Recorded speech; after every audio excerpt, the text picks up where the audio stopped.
Okay, next we will continue for the evaporated milk, and also for condensed milk product, So we can process for evaporated and condensed milk by using whole milk or skim milk or evaporated milk, and so for by using a sweetened or unsweetened condensed milk. So for condensed milk product, this is a product from which water have been removed, can be canned or dried, for the condensed milk. So we have evaporated milk, this is without adding sugar, for sweetened condensed milk we add sugar. This is the principal difference between evaporated milk and sweetened condensed milk, even we call unsweetened condensed milk, we remove a lot of water, so the concentration is much higher compared to this, So please read the explanation here. For the evaporated milk is sterilized, the process, homogenized milk that has had some of the water removed, So when we diluted the evaporated milk, the with the equal amount of water, for example, so it will match with the fresh milk, in nutritional value and also in the sensory profile, is close to the fresh milk, So we can exchange, we can replace fresh milk by using or by using the evaporated milk, So as a ingredient in a recipe, or as for drinking, we can use evaporated milk, But for sweetened condensed milk, it's different because likely we use cooking and also likely baking here, because we do the thermal process and also we add sugar, So this is not the same case with evaporated milk, We cannot replace the fresh milk with the sweetened condensed milk. Okay, here is the standard for content of condensed milk, condensed milk here, just an example here.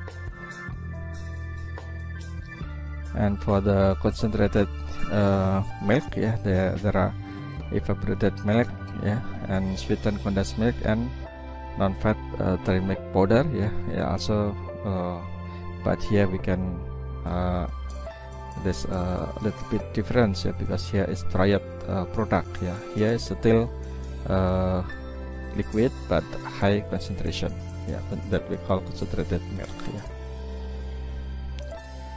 So normally for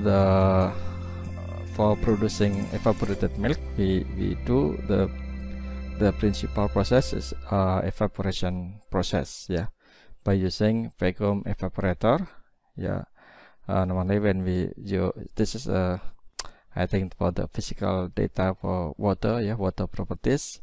When we boil water at the pressure 0.05 atmosphere, so the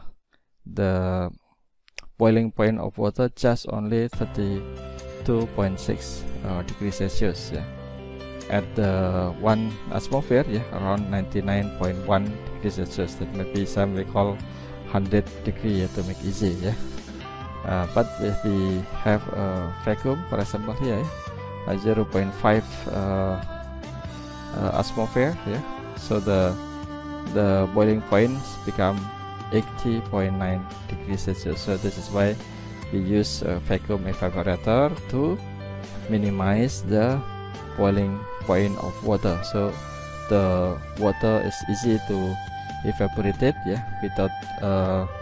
without destroying nutritional of milk, without destroying the nutritional content of milk. It's very important,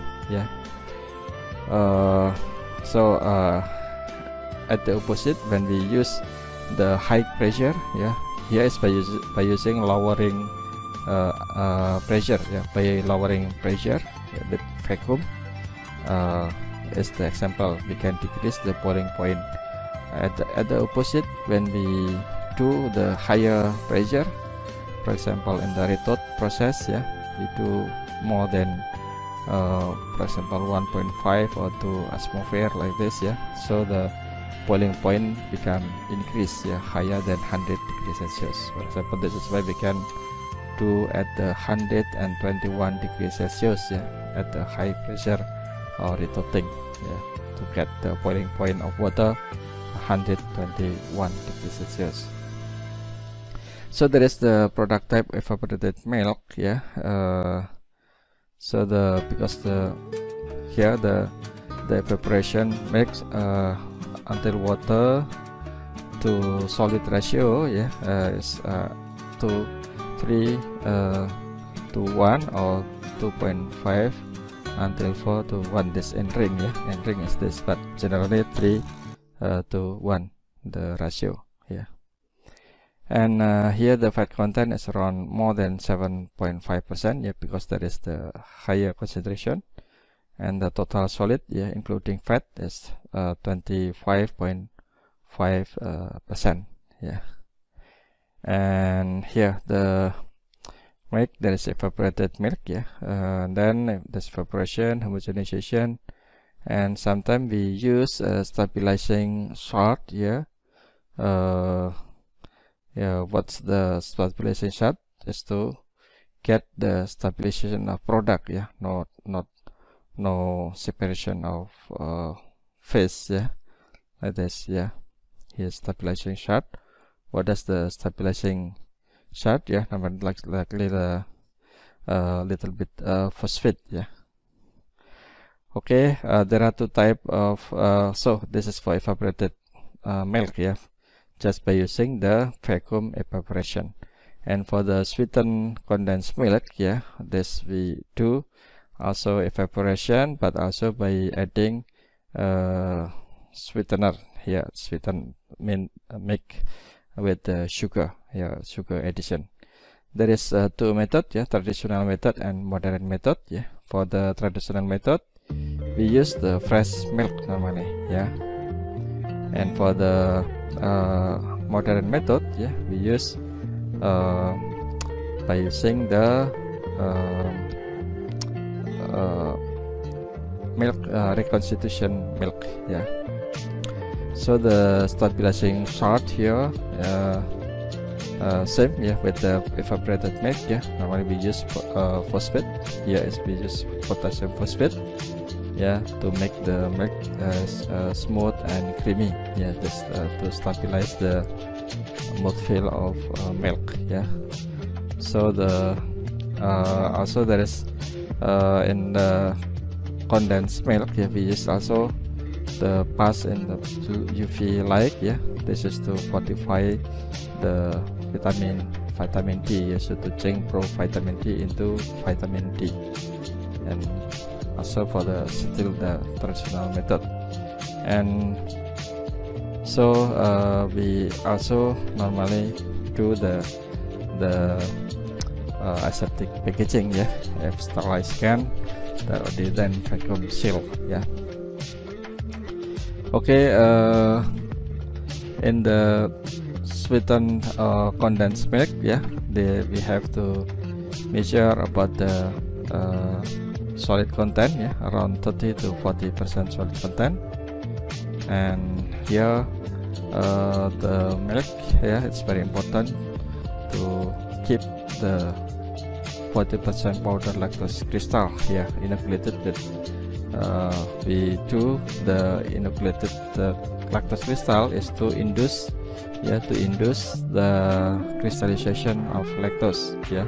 So by using this method, we can control the size of lactose, yeah, in the product.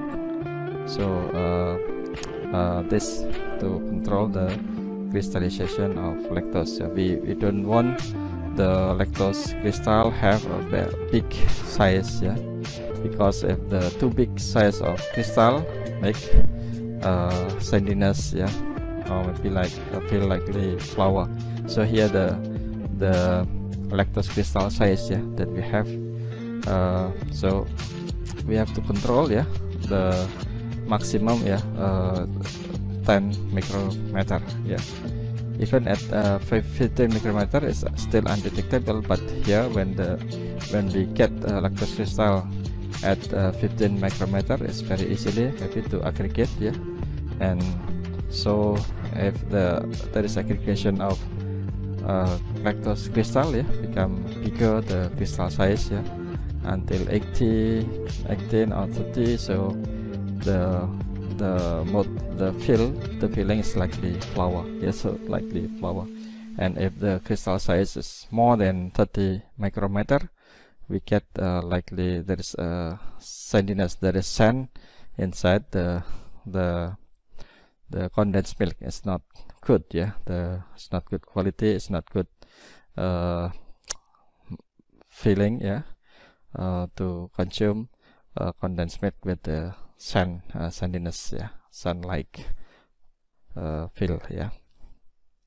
Okay, for the modern method, this the difference is reset on the raw material. Yeah, we can do here is the reconstitution. So which means we do not use the fresh milk, yeah, but we use mixing by using whole milk powder, or maybe by water, and also addition for SMP, yeah, skim milk powder, yeah, full cream milk powder, butter oil or butter milk powder, yeah, etc., and make reconstitution here, yeah, mixing, and then homogenization, pasteurization, and also crystallization. We put here lactose crystal again also to make easy to control the crystal size. Yeah, this is if we do not put lactose crystal, yeah, there is risk the formation of lactose cannot be controlled, and we get a very big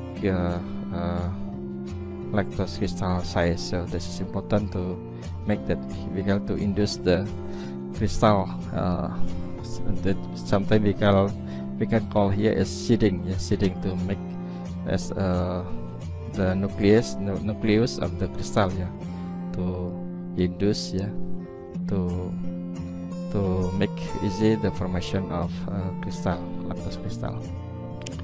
Okay, so I think all is the same process. Yeah, the homogenization, the lactose granule, yeah, and then the evaporation also here, do until the total solid reach 72 to 74%. Yeah, and then here also it's very important to control lactose crystallization. Yeah, and we have to make the crystal of lactose less than 10 micrometer.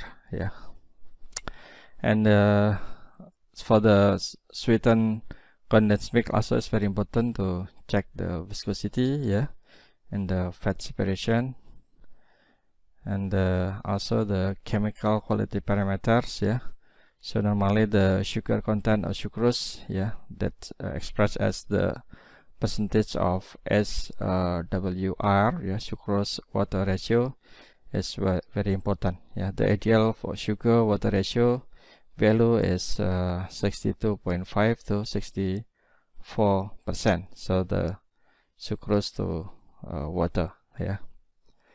So if the sucrose water ratio value less than 62.5%, yeah, the sweetened condensed milk will be susceptible to microbiological damage. So here very important in terms of the stability, yeah, in terms of resistance, because the sugar act as the yeah, to reduce the water activity. Yeah, yeah. So because the sucrose content insufficient to establish the osmotic pressure. Yeah, so for example here it's osmotic pressure is again likely also the water activity, yeah, is decreased, yeah, by presence of by adding sugar, a high concentration of sugar. So osmotic pressure of 140 atmosphere in product is required, yeah, to inhibit bacterial growth. Yeah. So when the sugar and water ratio value too high, yeah, more than 64%, so the texture of sweetened condensed mix is to be rude, is to be too viscous, yeah. It's not also not good for the sensory profile, yeah. Okay, that's very important for organoleptic parameters, yeah. Sandiness, yeah. We must control the lactose crystal here. So we in the best option, yeah, we control with the lactose crystal less than 10 micrometer, yeah. So the sandiness is coarse texture such as sand, yeah. It's very important as organoleptic parameter, yeah. So the sandiness occur when the seeding lactose is not perfect, yeah, caused by the amount of lactose is not correct, yeah, and also the lactose granule are too large, yeah. So remember that more than 15 micrometer is likely flour, yeah. It's already this the filling, yeah. But more than 30, yeah, I think it's very big, yeah. It's sand. And inappropriate seeding temperature, and also the sugar water ratio is too high, yeah, exceeding 64%, yeah. So that the sugar also, that is the crystallization of sugar, yeah, not only lactose, yeah, from milk, but also if the sugar water ratio too high, yeah, more than 64%, there is risk of crystallization of sugar, yeah. So sucrose means, yeah.